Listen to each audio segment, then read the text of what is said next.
بسم اللہ الرحمن الرحیم۔ سامعین کرام، آپ سن رہے ہیں عمران سیریز کا اردو ناول بلیک ایرو، جس کے مصنف ہیں مظہر کلیم ایم اے، اور یہ اس سلسلے کی آخری اور قسط نمبر 11 ہے۔ مجھے امید ہے آپ کو میری یہ کاوش پسند آئی ہوگی۔ آپ نے اگر ابھی تک میرا چینل کہانی گھر سبسکرائب نہیں کیا تو ابھی میرے چینل کو سبسکرائب کر کے بیل نوٹیفیکیشن آن کر لیجئے تاکہ آنے والی ہر نئی کہانی کی اطلاع بر وقت آپ تک پہنچ سکے۔ اوکے، شکریہ، عمران نے اٹھتے ہوئے کہا تو ماسٹر کے چہرے پر اطمینان کے تاثرات ابھر آئے اور وہ بھی اٹھ کر کھڑا ہو گیا۔ عمران نے مسافے کے لیے ہاتھ بڑھا دیا، لیکن اس سے پہلے کہ ماسٹر کا ہاتھ حرکت میں آتا، عمران کا ہاتھ بجلی کی سی تیزی سے اس کی گردن کی طرف بڑھا اور دوسرے لمحے ماسٹر میز پر گھسٹتا ہوا ایک دھماکے سے میز کی دوسری طرف فرش پر بچھے ہوئے قالین پر جا گرا، جبکہ نعمانی تیزی سے دروازے کی طرف بڑھ گیا تاکہ اگر اس کی آواز سن کر باہر موجود مسلح آدمی اندر داخل ہو تو اسے کور کیا جا سکے۔ ماسٹر جیسے ہی نیچے گرا، اس نے تڑپ کر اٹھنے کی کوشش کی، لیکن عمران نے اس کی گردن پر پیر رکھ کر اسے موڑ دیا تھا اور ماسٹر کا اٹھنے کے لیے سمٹتا ہوا جسم بے اختیار جھٹکے سے سیدھا ہو گیا اور اس کے منہ سے خرخراہٹ کی آوازیں نکلنے لگیں۔ اسی لمحے دروازہ کھلا اور باہر موجود آدمی تیزی سے اندر داخل ہوا ہی تھا کہ نعمانی کا بازو گھوما اور کن پٹی پر ضرب کھا کر وہ آدمی چیختا ہوا نیچے فرش پر جا گرا اور چند لمحے تڑپنے کے بعد ساکت ہو گیا۔ بولو، کون سی رہائش گاہ دی ہے؟ بولو۔ عمران نے اس طرف توجہ دیے بغیر اپنے پیر کو تھوڑا سا واپس موڑتے ہوئے انتہائی سرد لہجے میں کہا، رابرٹ کالونی، کوٹھی نمبر 101 بی بلاک۔ ماسٹر کے منہ سے خرخراتی ہوئی سی آواز نکلی تو عمران نے پیر ہٹایا اور جھک کر اسے اٹھا کر صوفے پر ڈال دیا۔ ماسٹر چند لمحوں تک لمبے لمبے سانس لیتا رہا، پھر وہ ایک جھٹکے سے سیدھا ہو کر بیٹھ گیا۔ کس کے کہنے پر تم نے انہیں رہائش گاہ دی ہے؟ بولو ورنہ۔ عمران نے جیب سے مشین پسٹل نکال کر اس کا رخ ماسٹر کی طرف کرتے ہوئے انتہائی شفاق لہجے میں کہا، وہ بلیک ایرو کے چیف ہارڈی کے کہنے پر۔ وہ میرا دوست ہے، اس نے مجھے فون کر کے کہا تھا۔ ماسٹر نے اس بار تیزی سے جواب دیتے ہوئے کہا، اس کے سارے کس بل پہلی کاروائی سے ہی نکل چکے تھے۔ کس نے تمہیں فون کیا تھا؟ تفصیل بتاؤ۔ عمران نے کہا تو ماسٹر نے فوراً ہی مخصوص الفاظ دہرا دیے۔ تمہیں اس کے نام کا علم نہیں ہے؟ عمران نے پوچھا۔ نہیں، ہارڈی نے کہا تھا کہ جو بھی یہ کوڈ بتائے میں نے اس کا کام کرنا ہے، ماسٹر نے جواب دیتے ہوئے کہا۔ وہاں کار ہے؟ عمران نے پوچھا۔ ہاں، اس نے کار، اسلحہ اور کرنسی بھی طلب کی تھی، ماسٹر نے جواب دیا۔ کار کا نمبر، ماڈل اور رنگ سب کچھ تفصیل سے بتاؤ، عمران نے کہا تو ماسٹر نے تفصیل بتا دی۔ نعمانی، اس کا خیال رکھنا، میں فون کر لوں، عمران نے کہا اور مشین پسٹل جیب میں ڈال کر اس نے میز پر موجود فون کا ریسیور اٹھایا، اس کے نیچے موجود بٹن کو پریس کر کے اسے ڈائریکٹ کیا اور پھر تیزی سے نمبر پریس کرنے شروع کر دیے۔ X2۔ رابطہ قائم ہوتے ہی مخصوص آواز سنائی دی۔ علی عمران بول رہا ہوں جناب، ایک کار کی تفصیل بتا رہا ہوں۔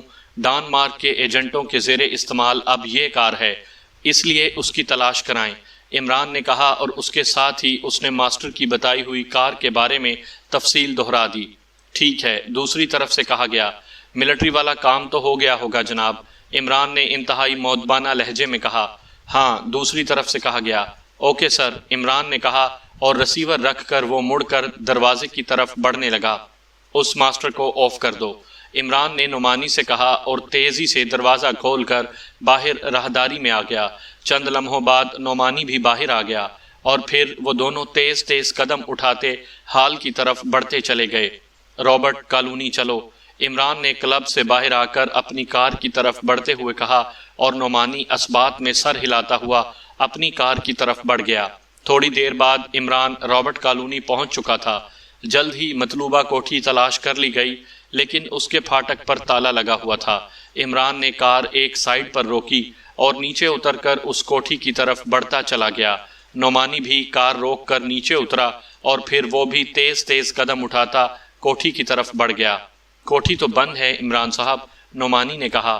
ہاں، وہ لوگ یقیناً لیبارٹری گئے ہوں گے، ہمیں اندر جانا ہے، تم پھاٹک پر چڑھ کر اندر کود جاؤ، عمران نے کہا تو نعمانی سر ہلاتا ہوا آگے بڑھا اور پھر بالکل کسی بندر کی طرح انتہائی تیز رفتاری سے پھاٹک پر چڑھ کر اندر کود گیا، اور پھر اس نے چھوٹا پھاٹک کھول دیا تو عمران اندر داخل ہوا۔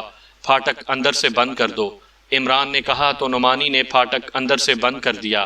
عمران تیز تیز قدم اٹھاتا اندر کی طرف بڑھا جہاں برآمدہ تھا۔ اس نے جیب سے مشین پسٹل نکال کر ہاتھ میں لے لیا۔ نعمانی اس کے پیچھے تھا۔ پورچ خالی پڑا ہوا تھا اور کوٹھی پر بھی خاموشی طاری تھی۔ عمران اور نعمانی اندر داخل ہوئے اور پھر انہوں نے پوری کوٹھی چیک کر لی، لیکن وہاں کوئی آدمی موجود نہ تھا۔ البتہ ایک کمرے میں اترے ہوئے لباس اور 2 ماسک اس انداز میں پڑے ہوئے تھے جیسے انہیں استعمال کرنے کے بعد اتارا گیا ہو۔ وہ باقاعدہ میک اپ کر کے یہاں سے گئے ہیں، بہرحال وہ واپس ادھر ہی آئیں گے، عمران نے کہا، اور نعمانی نے اثبات میں سر ہلا دیا۔ اب ظاہر ہے ان کی واپسی کے انتظار کے وہ اور کچھ نہ کر سکتے تھے۔ نعمانی، تم باہر جا کر پھاٹک کے قریب رہو تاکہ اگر وہ لوگ واپس آئیں تو ہم پہلے سے تیار رہیں، عمران نے نعمانی سے کہا تو نعمانی سر ہلاتا ہوا بیرونی دروازے کی طرف بڑھتا چلا گیا۔ عمران نے اس کے جانے کے کچھ دیر بعد ہاتھ بڑھایا اور میز پر پڑے ہوئے فون کا ریسیور اٹھا کر اس نے تیزی سے نمبر پریس کرنے شروع کر دیے۔ X2 رابطہ قائم ہوتے ہی مخصوص آواز سنائی دی۔ عمران بول رہا ہوں طاہر، کیا تم نے کار کے بارے میں اطلاع دے دی ہے ممبرز کو؟ عمران نے کہا۔ ہاں عمران صاحب، فوراً دے دی تھی اور اب اس کار کو تلاش کیا جا رہا ہے۔ دوسری طرف سے بلیک زیرو نے اس بار اپنے اصل لہجے میں جواب دیتے ہوئے کہا، ملٹری چیکنگ پوسٹ پر بھی اس کار کی تفصیلات بھجوا دو، میں ان کی نئی رہائش گاہ سے ہی بول رہا ہوں، وہ لازماً وہیں گئے ہوں گے اور اگر یہ کار وہاں پہنچے تو ان دونوں کو فوری طور پر گرفتار کر لیا جائے۔ عمران نے کہا، ٹھیک ہے میں سمجھ گیا ہوں، ایسا ہی ہوگا۔ دوسری طرف سے بلیک زیرو نے جواب دیتے ہوئے کہا، اگر کار کہیں مل جائے یا ملٹری کی طرف سے کوئی اطلاع آئے تو تم نے مجھے واچ ٹرانسمیٹر پر اطلاع دینی ہے، میں اسے آن کر رہا ہوں، عمران نے کہا۔ ٹھیک ہے، دوسری طرف سے کہا گیا تو عمران نے ریسیور رکھ دیا اور پھر اس نے اپنی ریسٹ واچ اتاری اور اس میں موجود ٹرانسمیٹر پر اپنی فریکوینسی ایڈجسٹ کر کے اس نے اسے آن کیا اور پھر ریسٹ واچ اس نے دوبارہ باندھ لی۔ پھر تقریباً 1 گھنٹے کے طویل انتظار کے بعد اسے واچ ٹرانسمیٹر پر کال کا کاشن ملا تو اس نے جلدی سے اسے آن کر دیا۔ چیف کالنگ اوور، دوسری طرف سے مخصوص آواز سنائی دی۔ یس سر، علی عمران بول رہا ہوں، اوور، عمران نے مؤدبانہ لہجے میں کہا۔ ملٹری کی طرف سے اطلاع مل چکی ہے کہ یہ کار کافی دیر پہلے وہاں پہنچ کر واپس جا چکی ہے۔ ان سے حلیوں کی تفصیل معلوم نہیں ہو سکی کیونکہ انہیں خصوصی طور پر چیک نہ کیا گیا تھا۔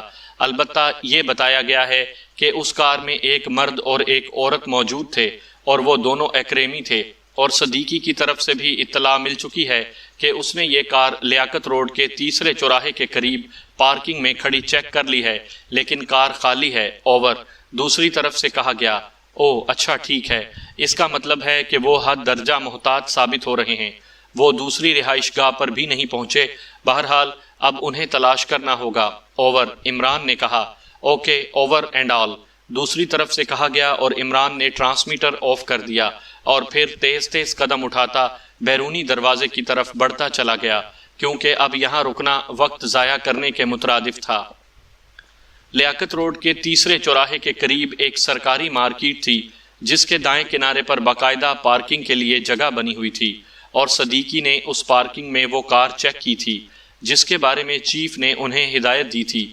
اس نے کار کے بارے میں چیف کو ٹرانسمیٹر پر اطلاع دی تو چیف نے اسے وہیں رکنے کا حکم دیا۔ صدیقی نے سوچا کہ اسے کار کی تلاشی لینی چاہیے۔ کار چونکہ لاک تھی اس لیے اس نے جیب سے مخصوص چابی نکالی اور پھر اس کی مدد سے اس نے کار کا دروازہ کھولا اور اندر سے اس کی تلاشی لینی شروع کر دی۔ کون ہیں آپ اور یہ کیا کر رہے ہیں؟ اچانک اسے عقب سے ایک مردانہ آواز سنائی دی تو صدیقی تیزی سے مڑا تو اس نے ایک نوجوان کو کھڑے دیکھا۔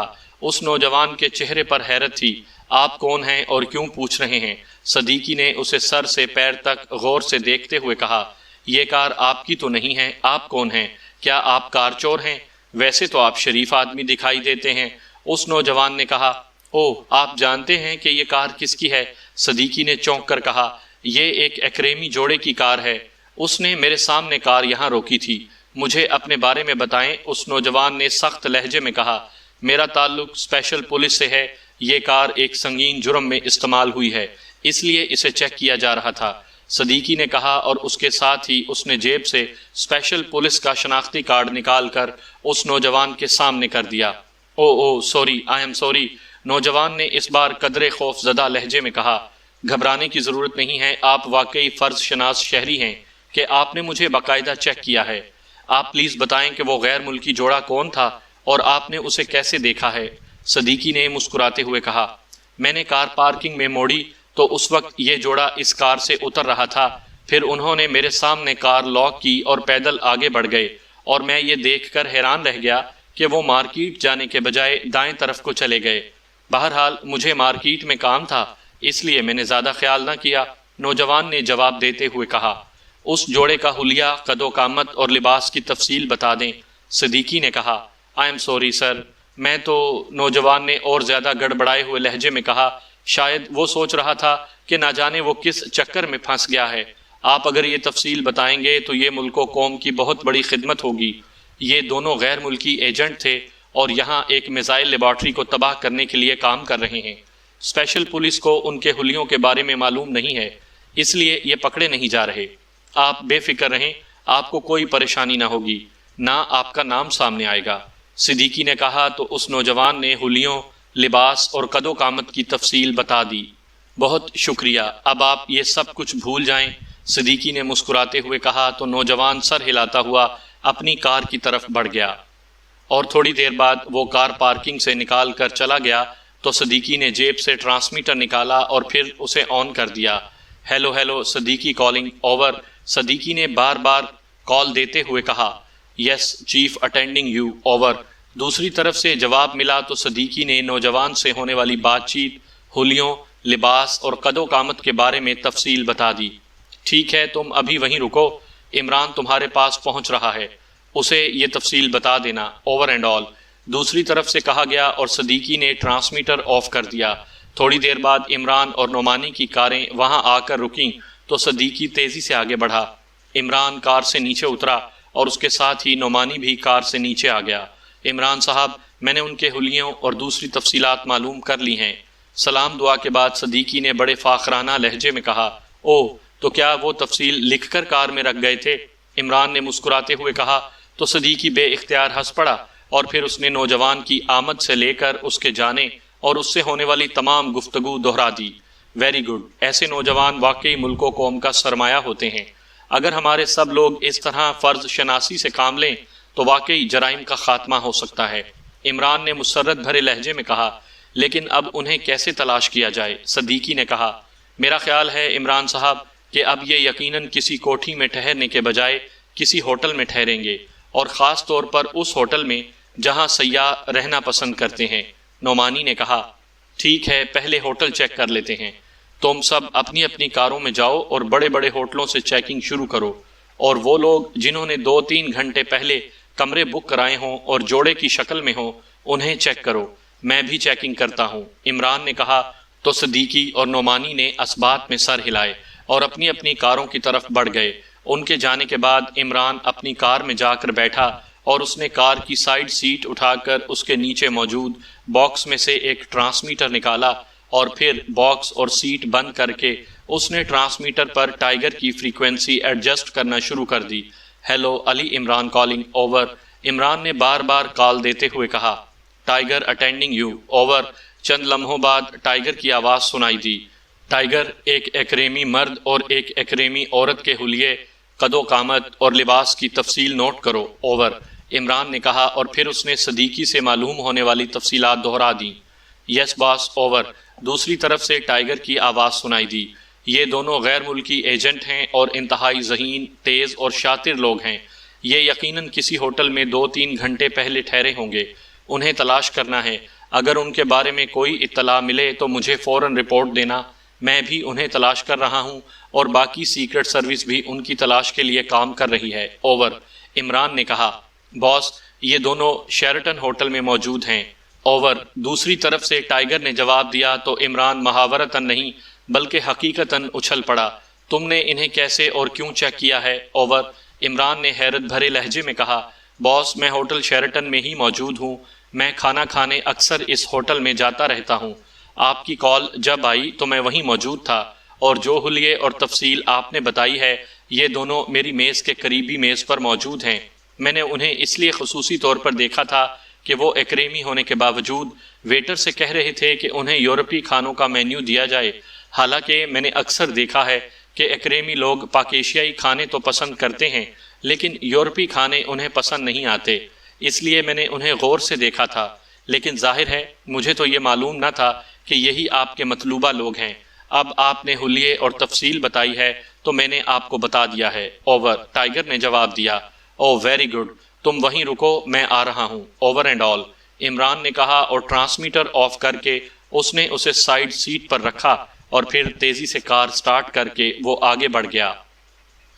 کیٹی، ان حالات میں تمہیں محتاط رہنا چاہیے، چارلس نے کمرے میں پہنچ کر دروازہ بند کرتے ہوئے کیٹی سے کہا۔ وہ دونوں ابھی ڈائننگ ہال سے کھانا کھا کر واپس اپنے کمرے میں پہنچے تھے۔ کیا ہوا ہے؟ کیٹی نے چونک کر پوچھا۔ تم ایکریمی میک اپ میں ہو لیکن تم نے ویٹر سے یورپی کھانوں کا مینیو طلب کیا، جس پر دوسری میز پر بیٹھا ہوا ایک مقامی آدمی چونک کر ہماری طرف دیکھنے لگا۔ اس کے چہرے پر حیرت کے تاثرات تھے۔ چارلس نے کرسی پر بیٹھتے ہوئے کہا، کیوں، اس میں چونکنے اور دیکھنے کی کیا بات ہے؟ کیٹی نے حیرت بھرے لہجے میں کہا۔ وہ بھی کرسی پر بیٹھ چکی تھی۔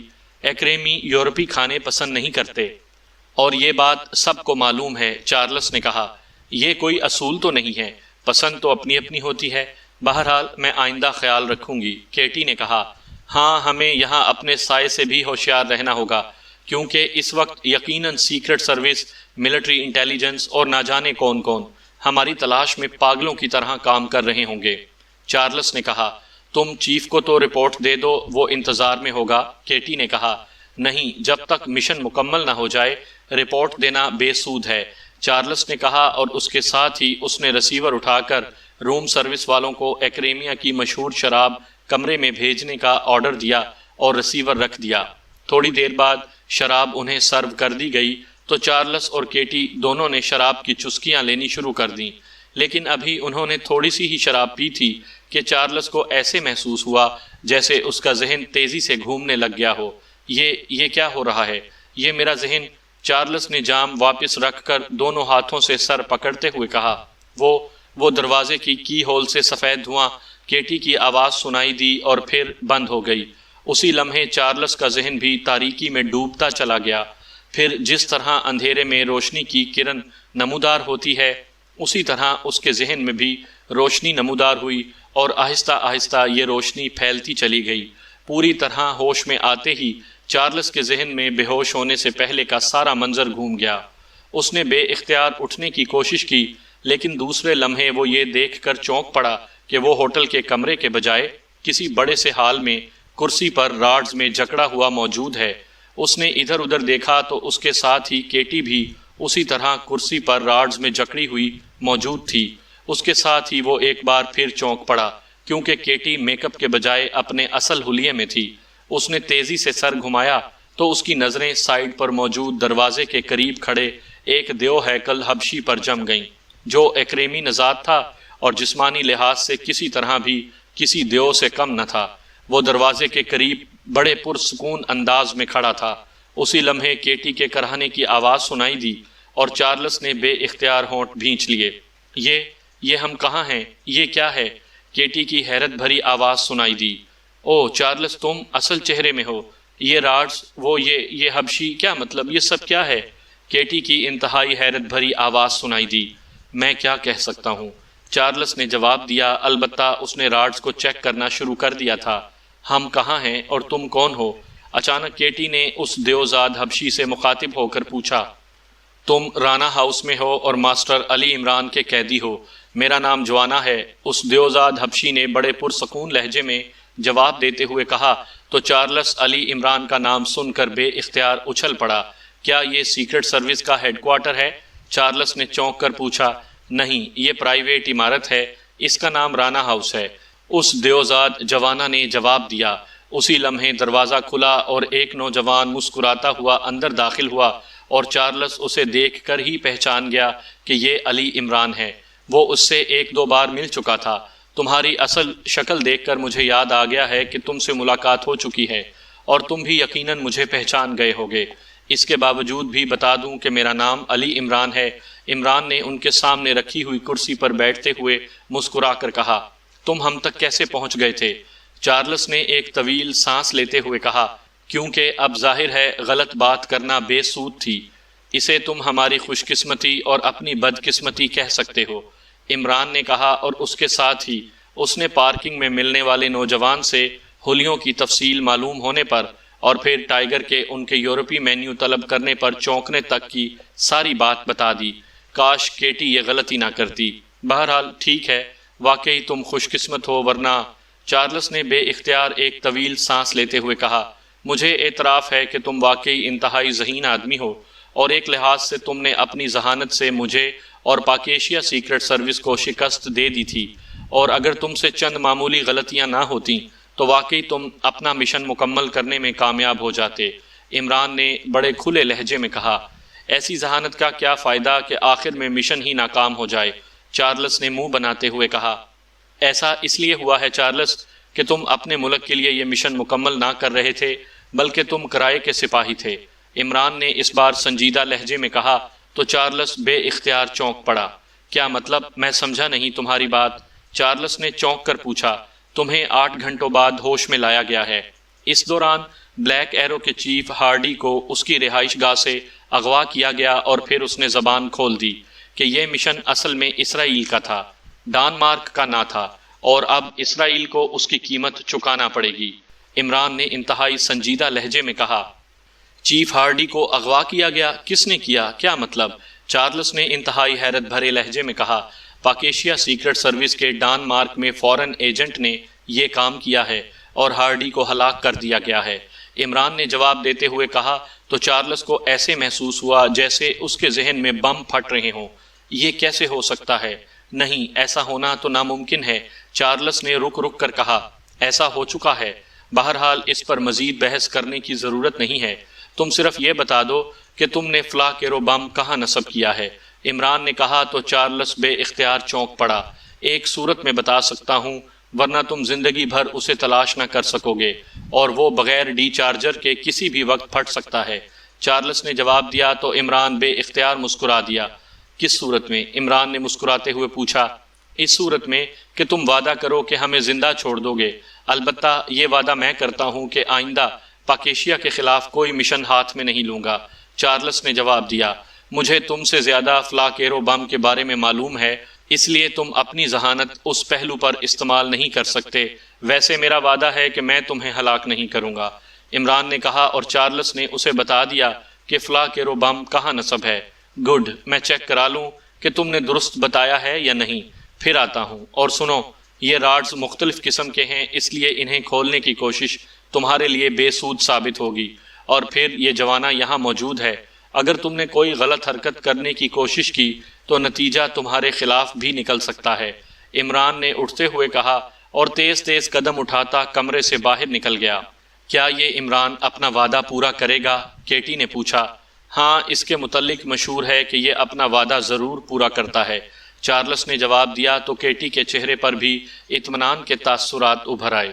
پھر تقریباً آدھے گھنٹے بعد عمران واپس آ گیا۔ تم نے درست بتایا ہے، اور فلا کیرو بم ہم نے وہاں سے حاصل کر لیا ہے، عمران نے واپس کرسی پر بیٹھتے ہوئے کہا۔ تم نے وعدہ کیا تھا، اس لیے میں نے درست بتا دیا تھا، اور مجھے معلوم ہے کہ تم اپنا وعدہ پورا کرتے ہو، چارلس نے کہا۔ میں نے یہی وعدہ کیا تھا کہ میں تمہیں ہلاک نہیں کروں گا، اور بے فکر رہو، میں اپنا وعدہ پورا کروں گا۔ لیکن تم نے یہاں عارف خان اور اس کی بیوی کو ہلاک کیا ہے، زرعی فارم میں ایک مرد اور ایک عورت کو ہلاک کیا ہے، اس کے علاوہ تم نے پاکیشیا کی اہم دفاعی لیبارٹری کو تباہ کرنے کی کوشش کی۔ اس صورت میں تمہارے زندہ رہنے کا کوئی جواز باقی نہیں رہا۔ گو مجھے افسوس ہے کہ تم جیسا ذہین آدمی ہلاک ہو جائے گا، حالانکہ میں ذہانت کی بے حد قدر کرتا ہوں، لیکن مجھے افسوس ہے کہ تم نے اپنی ذہانت کو پاکیشیا کے خلاف استعمال کیا، اور پاکیشیا کے مفادات مجھے اپنی جان سے بھی زیادہ عزیز ہیں، عمران نے انتہائی سرد لہجے میں کہا۔ تم ہمیں قانون کے حوالے کر دو پلیز، چارلس نے یک لخت گھگیائے ہوئے لہجے میں کہا۔ جوانہ، ان دونوں کو گولی مار کر ان کی لاشیں برقی بھٹی میں ڈال دینا۔ عمران نے اٹھ کر مڑتے ہوئے اس دیو ہیکل جوانہ سے کہا اور تیز تیز قدم اٹھاتا بیرونی دروازے کی طرف بڑھ گیا۔ رک جاؤ، میری بات سنو، چارلس نے چیختے ہوئے لہجے میں کہا، لیکن اسی لمحے تڑتڑاہٹ کی آوازیں سنائی دیں اور کیٹی کی بھیانک چیخ بھی سنائی دی۔ چارلس کی گردن ایک جھٹکے سے کیٹی کی طرف مڑی ہی تھی کہ ایک بار پھر تڑتڑاہٹ کی آوازیں سنائی دیں اور اس کے ساتھ ہی اس کے منہ سے بھی بے اختیار چیخ نکلی۔ اسے محسوس ہوا کہ اس کے سینے میں یکے بعد دیگرے گرم گرم سلاخیں اترتی چلی گئی ہوں اور پھر اس کا سانس جیسے حلق میں اٹک سا گیا۔ اس نے سانس نکالنے کی کوشش کی لیکن اس کا ذہن موت کی اتھاہ تاریکی میں ڈوبتا چلا گیا۔ عمران صاحب، اس چارلس نے اس بار واقعی ہمیں تگنی کا ناچ نچا دیا تھا، بلیک زیرو نے سامنے بیٹھے ہوئے عمران سے مخاطب ہو کر کہا۔ ہاں، بس یہ اس کی بدقسمتی تھی اور ہماری خوش قسمتی کہ وہ مشن مکمل نہ کر سکا، ورنہ حقیقت ہے کہ اس نے اپنی ذہانت سے ہمیں مکمل شکست دے دی تھی۔ مجھے اس کی موت پر افسوس ضرور ہوا ہے، لیکن چونکہ اس نے پاکیشیا کے خلاف سازش کی تھی اس لیے اس کا یہ انجام بہرحال ہونا ہی تھا۔ عمران نے جواب دیتے ہوئے کہا، اب آپ کا کیا پروگرام ہے؟ اسرائیل دوسری بار بھی تو ٹرائی کر سکتا ہے۔ بلیک زیرو نے کہا، ہاں، اب یہ ضروری ہو گیا ہے کہ اسرائیل پر ایسا جوابی حملہ کیا جائے کہ وہ اس لیبارٹری کو بھول جائے۔ عمران نے کہا، تو آپ نے کوئی پلان بنا لیا ہے؟ بلیک زیرو نے چونک کر کہا، ہاں، اسرائیل بھی ایرو میزائل تیار کر رہا ہے، اسی لیے تو اس نے کوشش کی ہے کہ ہماری لیبارٹری تباہ ہو جائے، اور اب جب تک اس کی لیبارٹری تباہ نہیں ہوگی تب تک وہ خاموش نہیں رہے گا۔ عمران نے جواب دیتے ہوئے کہا، اگر آپ اجازت دیں تو یہ کام میں کروں؟ بلیک زیرو نے کہا، اکیلا آدمی وہاں کچھ نہیں کر سکتا بلیک زیرو، اور ٹیم کے ساتھ تم جا نہیں سکتے۔ عمران نے مسکراتے ہوئے کہا، مجھے آپ کسی ملک کا فورن ایجنٹ بنا کر ساتھ لے جائیں۔ بلیک زیرو نے کہا، یہ کیسے ہو سکتا ہے؟ تم پاکیشیا سیکرٹ سروس کے چیف ہو، تم کیسے فورن ایجنٹ بن سکتے ہو؟ عمران نے کہا تو بلیک زیرو بے اختیار ہنس پڑا۔ مطلب ہے کہ آپ رضامند نہیں؟ ٹھیک ہے، اب مزید میں کیا کہہ سکتا ہوں، ورنہ مجھے آپ کے ساتھ کام کر کے حقیقی خوشی ہوگی۔ بلیک زیرو نے کہا، تم نے یہ کیسے سوچ لیا کہ میں وہاں جاؤں گا؟ عمران نے کہا، کیا مطلب؟ تو پھر کون جائے گا؟ بلیک زیرو نے چونک کر کہا، اسرائیل کو بہرحال اطلاع مل جائے گی کہ اس کا مشن ناکام ہو گیا ہے، اور اسے یہ بھی معلوم ہوگا کہ ہم جوابی کارروائی کریں گے، اس لیے لا محالہ نہ صرف وہ اپنے ملک میں داخل ہونے سے ہمیں روکنے کے لیے انتہائی وسیع پیمانے پر انتظامات کرے گا، بلکہ یہاں بھی اس کے ایجنٹ میری نقل و حرکت کی نگرانی کریں گے۔ اور اس بار چونکہ ہمارا ٹارگٹ سامنے ہے اس لیے میں نے اس بار نیا فیصلہ کیا ہے۔ عمران نے کہا، کون سا فیصلہ؟ بلیک زیرو نے چونک کر پوچھا۔ اس بار مشن پر 3 آدمی کام کریں گے، تنویر، ٹائیگر اور ٹرو مین۔ تنویر انچارج ہوگا۔ عمران نے کہا تو بلیک زیرو کے چہرے پر انتہائی حیرت کے تاثرات ابھر آئے۔ تنویر اور ٹائیگر کی بات تو سمجھ میں آتی ہے، لیکن یہ ٹرو مین کیسے کام کرے گا اور کیوں؟ بلیک زیرو نے حیرت بھرے لہجے میں کہا، ٹرو مین صرف رابطوں کا کام کرے گا، اصل کام تنویر اور ٹائیگر کریں گے۔ ٹرو مین کا اسرائیل میں ایک خفیہ فلسطینی ایجنسی سے گہرا تعلق ہے، یہ ایجنسی دوسری ایجنسیوں سے بالکل الگ تھلگ ہے۔ ٹرو مین اس ایجنسی سے تنویر اور ٹائیگر کے رابطے کرائے گا اور ان کی مدد کرے گا، ورنہ تنویر اور ٹائیگر وہاں کام نہ کر سکیں گے، اور ان دونوں کے بارے میں اسرائیل تفصیل نہیں جانتا۔ اس کا تو ٹارگٹ میں ہی ہوں گا، اس لیے میں دوسری ٹیم لے کر اسرائیل کے ملحقہ ملک جاؤں گا اور میں وہاں ایسی کوششیں کروں گا جیسے ہم اس ملک کی سرحدوں سے اسرائیل میں داخل ہونا چاہتے ہیں۔ اس طرح اسرائیل کی تمام ایجنسیوں کی توجہ ہماری طرف مرکوز رہے گی اور تنویر اور ٹائیگر دونوں اپنا کام کر گزریں گے۔ عمران نے جواب دیتے ہوئے کہا، اوہ، واقعی یہ اچھی پلاننگ ہے، لیکن یہ سوچ لیں کہ یہ دونوں وہاں کسی مشکل میں نہ پھنس جائیں۔ تنویر تو بہرحال ڈائریکٹ ایکشن کر لے گا، ٹائیگر کی بات دوسری ہے، لیکن تنویر کی عادت میں جانتا ہوں، وہ ٹائیگر کی بات ہی نہ مانے گا۔ بلیک زیرو نے جواب دیتے ہوئے کہا، مجھے معلوم ہے اور میں تم سے زیادہ تنویر کو جانتا ہوں، تم بے فکر رہو، انشاءاللہ یہ دونوں مشن مکمل کر کے آئیں گے۔ ویسے میرا بھی رابطہ ٹائیگر سے رہے گا، اس لیے اگر یہ کسی مشکل میں پھنسے تو پھر میں بھی اسرائیل میں داخل ہو جاؤں گا۔ عمران نے کہا تو بلیک زیرو کے چہرے پر اطمینان کے تاثرات پھیلتے چلے گئے۔ گڈ شو، چلو، اس بلیک ایرو کی وجہ سے اسرائیل کی یہ لیبارٹری تو تباہ ہو جائے گی، ورنہ ہم تو شاید کبھی حرکت میں ہی نہ آتے۔ بلیک زیرو نے مسکراتے ہوئے جواب دیا، ہاں قدرت کے فیصلے ایسے ہی ہوتے ہیں۔ عمران نے مسکراتے ہوئے جواب دیا اور بلیک زیرو نے بھی اس بات میں سر ہلا دیا۔